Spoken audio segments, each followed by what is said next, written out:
మనకి ఎంత బంగారం ఉన్నా కూడా ఇంకొంచెం బంగారం కొనుక్కుంటే బాగుండు అనిపిస్తుంది. ఇక పెళ్ళిళ్ళ సీజన్ అత్తనైతే గోల్డ్ షాపులన్నీ మొత్తం అటు అమ్మాయిలతోని ఇటు అబ్బాయిలతో అయితే నిండిపోతుంది. కానీ ఇప్పుడు ఈ ధరలు చూస్తే మాత్రం షాపులన్నీ విరవెలబోతాయేమో అనిపిస్తుంది. దేశ రాజధాని న్యూఢిల్లీలో అయితే 99% స్వచ్ఛత కలిగిన బంగారం అయితే ఈరోజు రూ. 350 పెరిగింది. ఇక తులం బంగారంకి అయితే 89,100 పలికింది. ఇక వెండి కిలోనైతే ₹1,00,000 వలుకుతుంది. ఇక శుక్రవారం నాడైతే ఈ బంగారం ధర 88,750 ఉన్నది. అయితే ఈరోజు చూసుకుంటే గది 89,000 అయింది.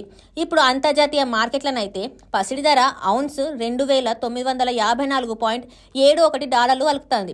ఇక స్పాట్ గోల్డ్ అయితే $5.50 పెరిగి ఔన్స్ $2,941.55 చేరింది.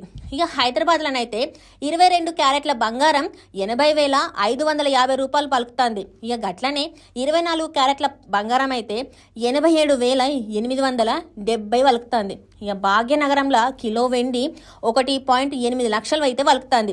వివిధ దేశాలపైన అమెరికా అధ్యక్షుడు ట్రంప్ సుంకాలు వేయడం, వాణిజ్య యుద్ధాల భయాల ప్రభావం ప్రపంచ స్టాక్ మార్కెట్ మీద కనిపిస్తుంది. ఇక దీంతోనైతే పెట్టుబడిదారులు సురక్షిత పెట్టుబడుల పైపైతే చూస్తారు.